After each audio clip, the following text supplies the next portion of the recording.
सुंदर गीत का संकेत हमारे हारमोनियम मास्टर देखो कैसे दुल्ही का नवा शादी भइल बा अपना नैहर से ससुराल ले लिया भगवान भोलेनाथ से विनती कर दिया कहे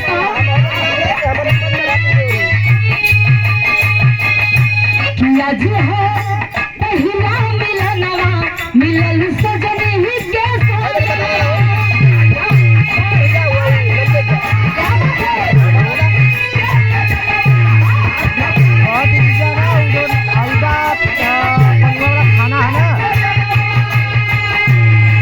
खाना से तनी सकबा के फूटल रास्ता हुआ ना धर तनी सकबा बस खाओ चिकन हुआ सीधा चल जावा जैसे खेल पहले वाला ये दूसरा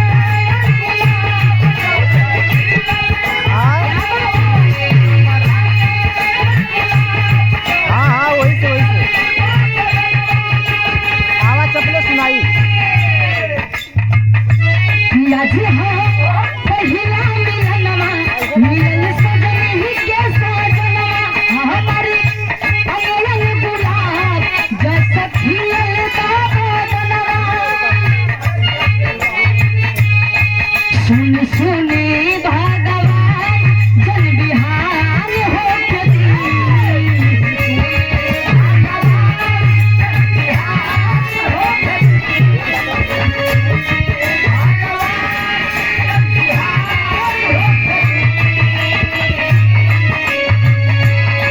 सुन सुने भगवान जन बिहार हो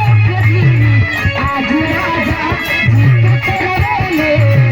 जवान हो आज राजा जी के तरले जवान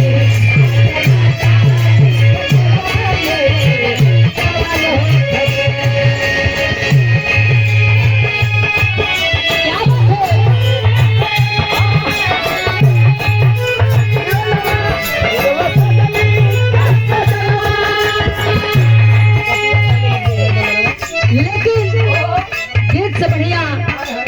भाई बा एगो बेटी माई बीड़ा वाली से फरियाद कैले बा कैसे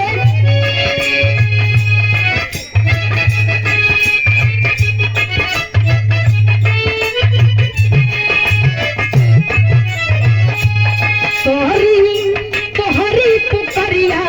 ए हो सारी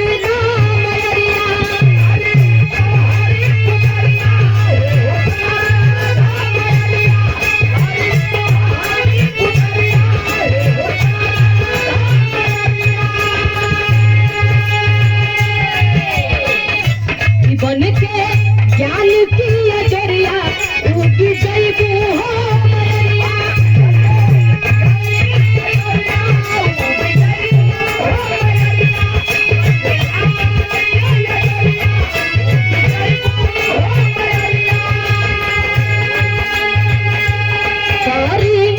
तोहरी पुकरिया ए हो सारी नामरिया बन के ज्ञान की अजरिया उगी जैबू काहे करेलू अबेरिया हमारी जननी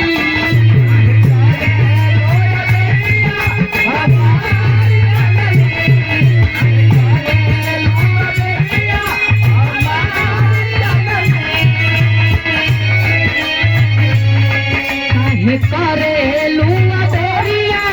हमारी जननी आज राजा महफिल में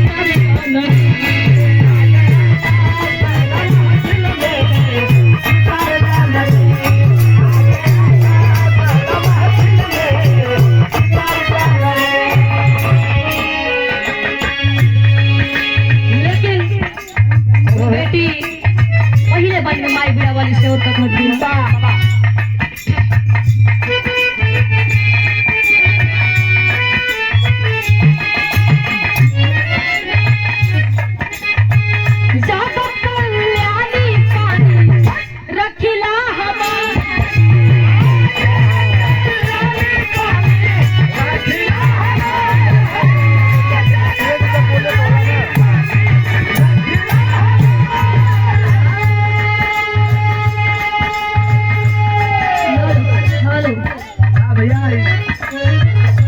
भाग पड़त